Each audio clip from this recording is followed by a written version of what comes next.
નમસ્તે વિદ્યાર્થી મિત્રો, આપણે ત્રીજો પાઠ છે એકમ કસોટીમાં કદાચ છે તો તમારે એ રીતે તૈયારી કરવાની છે. આપણે આ લાસ્ટ લેક્ચર છે ત્રીજા ચેપ્ટરનો, આજે આ કમ્પ્લીટ થઈ જ જશે. તમે 3 જે ત્રીજા ચેપ્ટરના લેક્ચર છે ખાસ જોજો.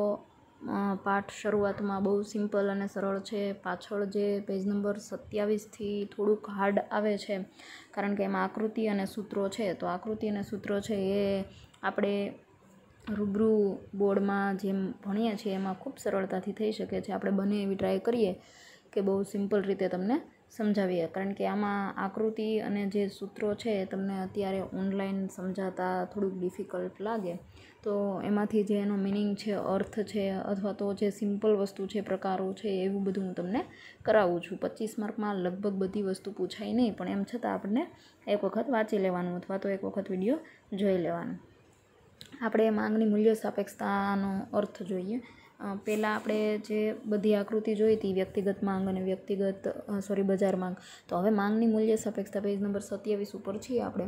તો માંગની મૂલ્ય સાપેક્ષતા જે છે એમાં કોઈ પણ માંગ પર અસર કરનારું એનું જે કારણ છે ને એમાં ફેરફાર થાય ને એને એ માંગની મૂલ્ય સાપેક્ષતા દર્શાવે છે. સ્વતંત્ર પરિબળ નથી, વ્યક્તિની પસંદગી, આવક, કિંમત આ બધી વસ્તુ ઉપર એનો આધાર હોય છે, જેને કહેવાય છે માંગની મૂલ્ય સાપેક્ષતા.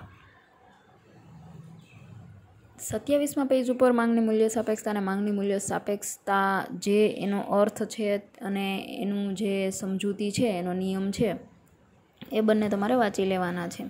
એટલા માટે કે કદાચ તમને એક માર્કમાં વ્યાખ્યા તરીકે પણ પૂછાય. માંગના નિયમ પ્રમાણે અન્ય પરિબળ યથાવત રહે અને કિંમતમાં ઘટાડો થાય તો માંગમાં વિસ્તરણ થાય. વિસ્તરણ એટલે વધારો. કિંમતમાં વધારો થાય અને માંગમાં સંકોચન થાય. તો આ બંને વચ્ચે કેવો સંબંધ છે? વ્યસ્ત. વ્યસ્ત એટલે ક્રોસમાં. આવું માંગનો નિયમ સમજાવે છે. કિંમતમાં ફેરફાર થાય એટલે વસ્તુની માંગમાં પણ ફેરફાર થાય છે. સ્વાભાવિક છે. આપણે બજારમાં કોઈ પણ વસ્તુની કિંમત ખૂબ ઘટી જાય અથવા તો ખૂબ જ વધી જાય તો એની માંગમાં છે એ ઝડપથી ફેરફાર આવતો હોય છે. સોનાનો ભાવ અત્યારે ખૂબ જ ઊંચો છે તો અત્યારે એની માંગ કેવી છે? બહુ ઓછી અથવા તો શૂન્ય. એટલા માટે જેમ ભાવમાં વધારો ઘટાડો થાય છે એમ એની માંગમાં પણ ખૂબ ફેરફાર આવતા હોય છે. એને કહેવાય છે માંગની મૂલ્ય સાપેક્ષતા. માંગ એટલે કોઈ પણ વસ્તુની જ્યારે આપણે બજારમાં માંગ ઉદ્ભવે છે એની મૂલ્ય સાપેક્ષતા, એનું કિંમત અંગેના ફેરફારોને મૂલ્ય સાપેક્ષતા કહેવાય છે. હવે એનો આપણે અર્થ જોઈએ તો માંગની મૂલ્ય સાપેક્ષતા કોઈ પણ વસ્તુની કિંમત અને માંગ વચ્ચેના પ્રમાણાત્મક સંબંધ દર્શાવે છે, જેને આપણે ઉદાહરણમાં જોઈ શકીએ છીએ.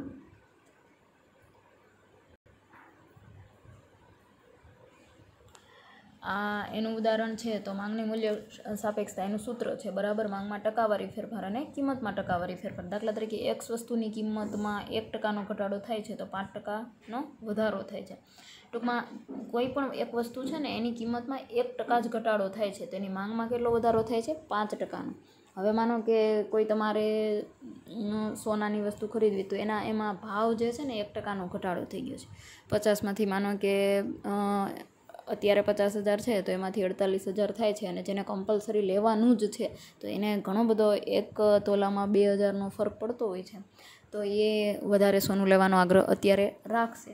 અથવા તો ઘણી બધી એવી વસ્તુ છે, ખાલી સોનાની નહીં પણ આપણે ઘણી બધી એવી વસ્તુ છે કે જે ખૂબ જરૂરી છે પણ એનો ભાવ છે એ ઘટી જાય છે તો ઝડપથી આપણે એની માંગમાં વધારો કરીએ છીએ.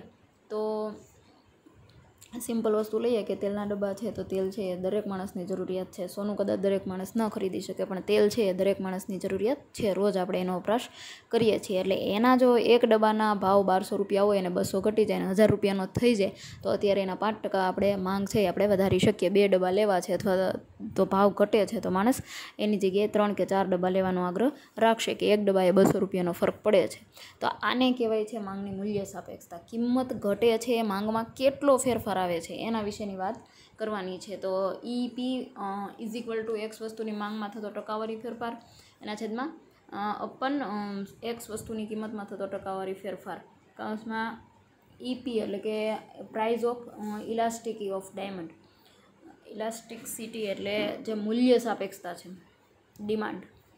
ઇલાસ્ટિસિટી ઓફ ડિમાન્ડ એટલે કે જે મૂલ્ય સાપેક્ષતા એટલે કે માંગની જે મૂલ્ય સાપેક્ષતા છે એનો મિનિંગ છે એ 5%નો ફેરફાર એના છેદમાં 1%નો ફેરફાર બરાબર 5/1.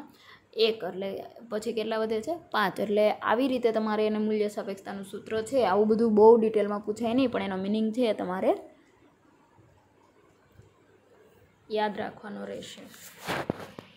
ત્યાર પછી મૂલ્ય સાપેક્ષતાની વ્યાખ્યા માર્શલે આપેલી છે. વસ્તુની માંગને મૂલ્ય સાપેક્ષતા વધારો કે ઓછી એની આધાર કિંમતમાં ઘટાડાને પરિણામે માંગમાં થતો જે મોટો કે નાનો વધારો છે અથવા તો કિંમત વધારાને પરિણામે માંગમાં થતો ઘટાડો અને મોટો છે કે નાનો એની ઉપર એની અસર રહે છે. હવે આ ખાસ અગત્યના છે. તમને કંઈ પણ ન સમજાય એમ છતાં તમારે આ ગોખી નાખવાની વસ્તુ છે માંગની મૂલ્ય સાપેક્ષતાના પ્રકારો.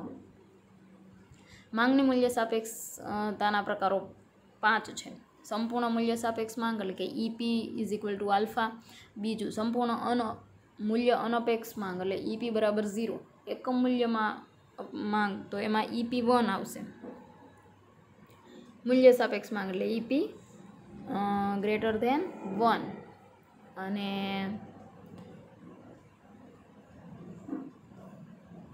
મૂલ્ય અનપેક્ષ માંગ એટલે ટૂંકમાં જે આ 5 એના પ્રકારો છે એ જે આપણા સૂત્ર છે અને બહુ ડિટેલમાં એની બધી વસ્તુઓ હું સમજાવું, કારણ કે એમાં ઘણા બધા એક્ઝામ્પલ આવે અને ઘણી બધી અનપેક્ષ માંગ ને મૂલ્ય માંગ ને આ બધા જે વર્ડ છે તમારા માટે નવા છે. પણ આ પાઠમાંથી તમારે પેજ નંબર 25 સુધી જેટલું તમને આવડે, જેટલું વચાય અને જે થિયરિકલ વસ્તુ છે એ તમે કમ્પ્લીટ કરી લેજો. 27-26 પાઠ સુધી બહુ સિમ્પલ વસ્તુ છે. 27મા પાઠથી ઘણી બધી હાર્ડ વસ્તુઓ આવે છે, એટલે તમે આને ખાલી વાંચી લેજો એક વખત અને ન સમજાય તો તમે આગળની થિયરીમાં ભાર આપો. થિયરિકલ સબ્જેક્ટ જે છે, આગળનો પાઠ જે થિયરીમાં છે એ વધારે વાંચી લેજો. એટલે એક્ઝામમાં કદાચ પૂછાય તો આપણે પહેલો પાઠ અને બીજો પાઠ કમ્પ્લીટ કરી લેવાનો અને ત્રીજા પાઠમાંથી 25 પેજ સુધી તમારે 25મા પેજ સુધી તમારે કમ્પ્લીટ કરવાનું રહેશે. એટલે જે વસ્તુ છે સંપૂર્ણ મૂલ્ય સાપેક્ષ માંગ, તો એમાં વસ્તુની કિંમતમાં અત્યંત નજીવો ફેરફાર આવે અને માંગમાં અમર્યાદિત ફેરફાર આવે ત્યારે વસ્તુ માટેની માંગમાં અનંત ફેરફાર થાય છે. અનંત એટલે આલ્ફા. સંપૂર્ણ મૂલ્ય સાપેક્ષ માંગ કહેવાય છે. દાખલા તરીકે ટી વસ્તુની કિંમતમાં 1%નો ઘટાડો થાય છે અને એની માંગ સતત વધારો થાય છે, અનંત ગણો એમ. ટી વસ્તુ એટલે દાખલા તરીકે માનો કે બોલપેન છે આપણી, તો એમાં 1%નો જ ઘટાડો થાય છે એની કિંમતમાં. 5 રૂપિયાની બોલપેન છે તો 4 જ રૂપિયાનો 4 રૂપિયા એના કરવામાં આવે છે. ટૂંકમાં 1 રૂપિયો જ ઓછો કરવામાં આવે છે. તો એના એમ છતાં એ બોલપેન બધાની ફેવરિટ હોય અથવા તો એ જ બોલપેન બધા ખરીદવાનો આગ્રહ રાખે છે, તો અનંત ઘણી બધી એ બોલપેનો વેચાઈ જાય છે. તો આવી માંગનો આંક જે માપી ન શકાય એવી વસ્તુઓનો જે માંગ છે એને સંપૂર્ણ મૂલ્ય સાપેક્ષ કહેવાય છે, કે એમાં સંપૂર્ણ રીતે એની ભાવ જે છે, ટૂંકમાં એની માંગ જે છે એ સંપૂર્ણ રીતે બદલાઈ જાય છે. એનું સૂત્ર પણ છે, તમે જોઈ શકો છો આ પ્રમાણે. એટલે આ જે છે એની વ્યાખ્યા છે. ડિમાન્ડ રેખા છે એ કેવી છે? સ્ટ્રેટ. જ્યારે આખી ડિમાન્ડ રેખા, માંગ રેખા સીધી થઈ જાય ત્યારે આવા પ્રકારનો બજારમાં માંગ રહેતી હોય છે કોઈ પણ વસ્તુની.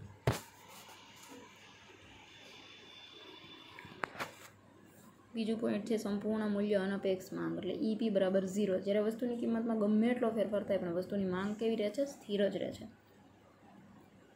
ક્યારેક સ્ટેપલરની પિન છે એનો ભાવ સાવ ઘટી જાય તો શું ફેર પડે? સ્ટેપલરની પિન છે એ માણસો થોડા કાંઈ ઢગલા બંધ ખરીદી લેવાના છે.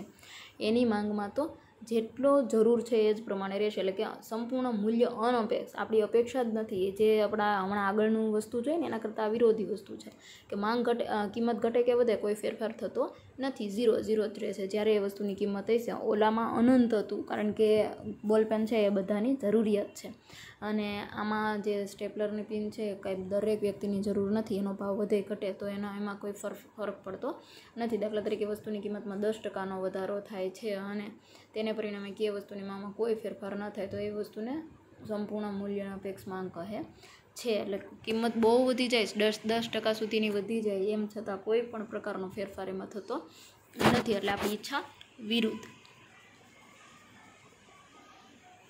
એનું બીજું ઉદાહરણ હું તમને એવું પણ દઈ શકું કે વસ્તુની કિંમતમાં 10%નો વધારો થાય છે. હવે દાખલા તરીકે તમારે રોજબરોજ ખાંડ કે ચા કે દૂધ, હાલો માનો કે દૂધ છે રોજ સવારે ચા માટે જોઈએ જ છીએ, તો 10%નો વધારો થાય છે પણ છતાં એના ફેરફારમાં કોઈ, એની માંગમાં કોઈ ફેરફાર થતો નથી કારણ કે દૂધ છે સવારે ઉઠીને બધા જ વ્યક્તિઓને જોઈએ છીએ. તો 10%નો વધારો થશે તો કંઈ દૂધ પીવાનું અથવા તો ચા પીવાનું કોઈ બંધ કરી દેશે નહીં. એટલે ટૂંકમાં માંગમાં કોઈ ફેરફાર થતો નથી.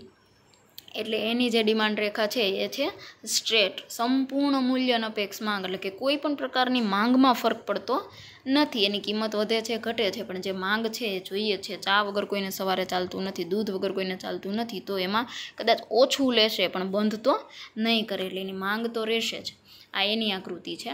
ત્યાર પછી એકમ મૂલ્ય સાપેક્ષ. હવે આ સૂત્રમાં તમારે એકમ આવે છે ને એટલે બધા બરાબર એક યાદ રાખવાનું, અને આમાં જે ઉપર જોઈએ ને સંપૂર્ણ મૂલ્ય અનપેક્ષ માંગ, એટલે એમાં 0 આવે છે. મૂલ્ય અનપેક્ષ, કોઈ આપણી અપેક્ષા વિરુદ્ધનું વર્તન છે, એટલે 0 એટલે શૂન્ય. હવે આપણે એકમ મૂલ્યમાં આવે ને એટલે EP બરાબર 1. જ્યારે કિંમતમાં ટકાવારી ફેરફાર થાય ને માંગમાં ટકાવારી ફેરફાર સરખા હોય ને ત્યારે માંગ સપ્રમાણ મૂલ્ય સાપેક્ષ છે ને એવું કહી શકાય. સપ્રમાણ મૂલ્ય સાપેક્ષ છે. સપ્રમાણ એટલે બધું બરોબર જ છે. એટલે એનું જે આપણે ઉદાહરણ છે ને, જો એસ વસ્તુની કિંમતમાં 5% ઘટાડો થાય છે તો વસ્તુની માંગમાં પણ 5% વધારો થાય, તો આવી વસ્તુની માંગમાં મૂલ્ય સાપેક્ષતા છે કેવી કે સરખી. માનો કે કોઈ પણ એક વસ્તુના ભાવ છે, એ નોટબુકનો ભાવ 5 રૂપિયા ઓછો થઈ ગયો છે, તો નોટબુક છે એમાં વધારો લેવાનો માંગ પણ એની કેવી છે 5% વધી જાય છે, કારણ કે એ જરૂરિયાત છે એટલા માટે. અને 5%નો વધારો થાય છે એટલે એક જવાબ આવશે. 2, 5, 5% સરખું છે એટલે. અને એકમ મૂલ્ય સાપેક્ષ માંગ કહેવાય છે. આવી બજારમાં માંગ જોવા મળતી હોય છે. ડિમાન્ડ રેખા તમે જુઓ ઉપરથી નીચે તરફ જાય છે. P અને P1, M અને M1 તરફ એ બધી પ્રાઇસ છે અને વસ્તુની ડિમાન્ડ છે, એટલા માટે મૂલ્ય સાપેક્ષ માંગ છે એકમ મૂલ્ય સાપેક્ષ માંગ છે. એટલે તમારે આકૃતિ આખી પાકી કરવાની જરૂર નથી, ખાલી જે એના સૂત્રો છે ને એની વ્યાખ્યા તમારે યાદ રાખી લેવાની. મૂલ્ય સાપેક્ષ માંગ EP. હવે જે ગ્રેટર ધેન છે, ગ્રેટર ધેન અને લેસ ધેન તમે એ શીખી ગયા છો. એમાં આર વસ્તુની કિંમતમાં 10%નો વધારો થાય છે અને પરિણામે વસ્તુની માંગમાં 30%નો ઘટાડો થાય છે. આવી વસ્તુની માંગ જે છે એને મૂલ્ય સાપેક્ષ માંગ કહેવાય છે. 30%નો ઘટાડો શેમાં? કિંમતમાં, અને 10%નો વધારો. ખૂબ જ વધારે કિંમત ઘટી ગઈ છે છતાંય માંગ કેવી છે 10% સુધી નીચ, એટલે એની આકૃતિ પણ તમે જોઈ શકો છો. અને આકૃતિ જે છે તમારે અત્યારે યાદ રાખવાની નથી, પણ તમારે સમજવાની છે. કદાચ એક્ઝામમાં એ પૂછાય તો પણ એના સૂત્રો પૂછાય, આકૃતિ નહીં પૂછાય. એટલે મૂલ્ય અનપેક્ષ માંગ જે છે એના ઓપોઝિટ, એટલે એના વિરોધમાં છે. વસ્તુની કિંમતમાં ટકાવારી ફેરફાર કરતાં વસ્તુની માંગમાં થતો ટકાવારી ફેરફાર ઓછો હોય એટલે લેસ ધેન, અને મૂલ્ય અનપેક્ષ માંગ કહેવાય છે. જે વસ્તુની કિંમતમાં 20% વધારો થાય છે અને તેને પરિણામે વસ્તુની માંગમાં ફક્ત 5%નો ઘટાડો થાય છે, તો મૂલ્ય અનપેક્ષ માંગ છે એ કહી શકાય છે. એની આકૃતિ પણ તમે જોઈ શકો છો. ટૂંકમાં આ જે 5 પ્રકારો છે એ એવી રીતે અલગથી ના પૂછાય, પણ 5 પ્રકારોના નામ આપણને આવડવા જોઈએ અને 5 પ્રકારની વ્યાખ્યા આપણને આવડવી જોઈએ. માંગની આવક સાપેક્ષતા. માંગની આવક સાપેક્ષતા જે છે એનો અર્થ પણ આપણને આપેલો છે. તો એને વ્યક્તિની આવકની ટકાવારીમાં ફેરફાર અને માંગમાં થતા ટકાવારી ફેરફારમાં ગુણોત્તરનું માપ તે વસ્તુની માંગની આવક સાપેક્ષતા કહેવાય છે. હવે જે બંને વસ્તુ છે, કેટલી માંગ છે ને કેટલી કિંમત છે, એનો ગુણાકાર એ જે મળે છે આપણને એને કહેવાય છે આવક સાપેક્ષતા. ગ્રાહકરૂપ વ્યક્તિની આવકમાં થતા ફેરફાર વડે વસ્તુની માંગમાં થતા ફેરફારને ભાગતા આવક સાપેક્ષતાનું માપ રજૂ થાય છે. હવે માંગ આવક સાપેક્ષતામાં EY એટલે આવક વ્યક્તિની વર્ષની.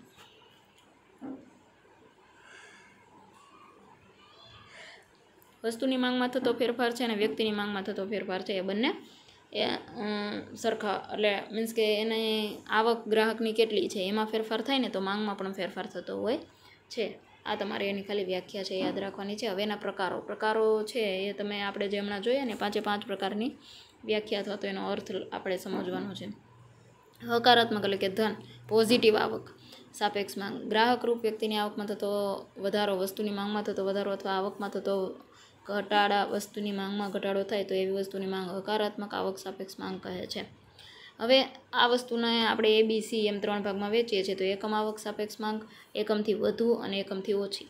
આવું તમારે યાદ રાખવાનું છે. વધુ એટલે ગ્રેટર ધેન અને ઓછી એટલે લેસ ધેન. એટલે જે એકમ આવક માંગ છે એમાં પહેલાં 1 આવે છે, પછી વધુ છે તો વધારે એટલે કે ગ્રેટર એટલે કે 1 આવે છે, અને ઓછી છે કે લેસ એટલે કે 1 કરતાં ઓછી છે. તો વ્યક્તિની આવકમાં થતો ફેરફાર એ વસ્તુની માંગમાં થતો ફેરફાર એક સમાન હોય ત્યારે વસ્તુની એકમ આવક છે એવું કહી શકાય છે. હવે આવક વધારે હોય તો વ્યક્તિની આવકમાં થતા ફેરફાર કરતાં વસ્તુની માંગમાં થતા ફેરફાર કરતાં જે ઓછું હોય એને માંગને વધુ આવક સાપેક્ષ કહેવાય છે. કારણ કે આવક માણસની વધારે પણ એને કાંઈ વસ્તુ ખરીદવાની ઈચ્છા નથી, ઓછું આપણે માંગ ડિમાન્ડ ઓછી કરે છે. પછી વ્યક્તિની આવકમાં થતો ફેરફાર છે એ વસ્તુની માંગમાં થતા ફેરફાર કરતાં વધારે હોય તો એ વસ્તુની માંગને એકમથી ઓછી છે એટલે ઓછી આવક સાપેક્ષ કહેવાય છે, લેસ ધેન કહેવાય છે એને.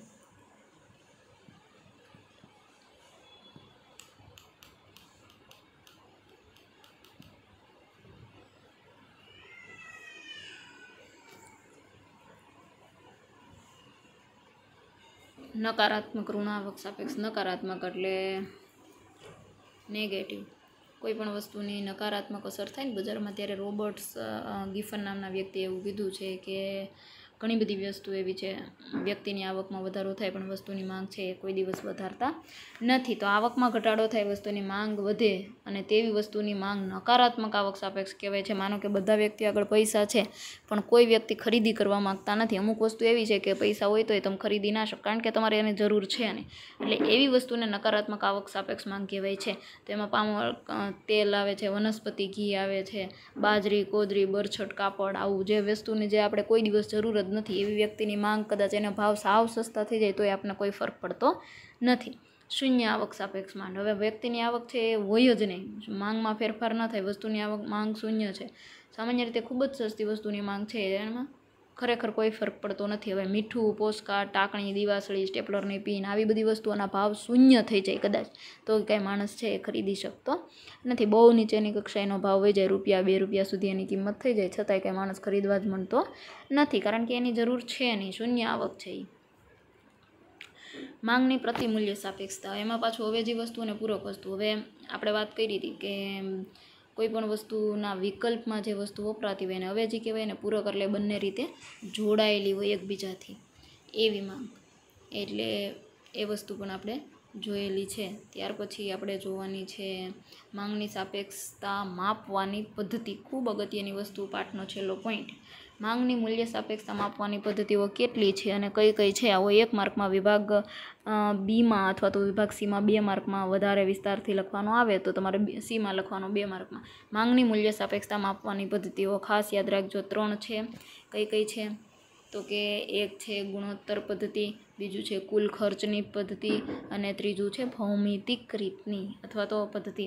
રીત અથવા પદ્ધતિ બંને એક જ છે. માંગનો નિયમ છે વસ્તુની કિંમતને કારણે માંગમાં જોવા મળતા વ્યસ્ત ફેરફારો વિશે ચર્ચા કરે છે, પરંતુ કિંમતમાં 10% ફેરફાર થાય અને વસ્તુની માંગમાં પ્રકારનું ઘણું બધું પરિવર્તન આવે તો માંગનો નિયમ દર્શાવે છે. તમારે ટૂંકમાં માંગનો નિયમને કઈ રીતે યાદ રાખવાનો છે? માંગનો નિયમ એટલે શું? તો કે વસ્તુના ભાવમાં કોઈ પણ પ્રકારનો વસ્તુમાં ફેરફાર થાય ભાવમાં એટલે એની માંગમાં ફેરફાર થાય જ છે. કિંમત ઘટે, માંગ વધે, આ વસ્તુ ખાસ યાદ રાખજો. કિંમત ઘટે, માંગ વધે, કિંમત વધે, માંગ ઘટે, બંને વસ્તુ છે ઓપોઝિટ છે. તમારી આવક વધતી હોય તો તમે વસ્તુ ખરીદવાના છો અને વસ્તુ સસ્તી થાય તો તમે વધારે વસ્તુ ખરીદવાના છો. એટલે એને માપવાની 3 રીત છે. એક ગુણોત્તર રીત છે, બીજું છે કુલ ખર્ચની રીત છે અને ભૌમિતિક રીત છે. આ 3 વસ્તુ તમે યાદ રાખજો. વિભાગ સીમાં પૂછાય તો તમારે આખો પેરેગ્રાફ 4 લીટી લખવાની છે. વિભાગ બીમાં 1 માર્કમાં પૂછાય તો તમારે 3 ખાલી એના નામ લખવાના છે, ગુણોત્તર અને કુલ ખર્ચની રીત અને ભૌમિતિક રીત. તો આવી રીતે તમારે યાદ રાખવાનું, ગુણોત્તરની રીત, કુલ ખર્ચની રીત અને ભૌમિતિક રીત માંગની મૂલ્ય સાપેક્ષતા માપવાની 3 પદ્ધતિઓ છે. સારું, હવે તમે વાંચી લેજો પાઠ આખો અને પેપરમાં કદાચ આ વસ્તુ પૂછાય એટલે 1, 2, 3 કમ્પ્લીટ MCQ ફટાફટ બધા જ MCQ વાંચી લેજો. કદાચ તમારે હવે એક્ઝામ 1-2 દિવસમાં છે એટલે તમે બધા જ MCQ પહેલા પાઠના, બીજા પાઠના અને ત્રીજા પાઠના, એટલે બધા MCQ કમ્પ્લીટ. પછી એક વાક્યના જે પ્રશ્નો છે એ પણ 3 પાઠના વાંચી લેજો. પછી ટૂંકમાં અને મુદ્દાસર એ બંને જોઈ લેજો અને વિસ્તારપૂર્વકના છે એ બધામાંથી ખાસ અગત્યના માંગમાંથી એક પ્રશ્ન આવશે. બધા 3માંથી કદાચ એક પૂછાય તો એમાં ઓપ્શનમાં તમારે એક તો લખવાનો રહેશે, એટલે કોઈ પણ એક પાઠનો એક તમારે કડકડાટ 5 માર્કમાં તમારે પાકો કરી લેવાનો છે. Thank you. Best of luck.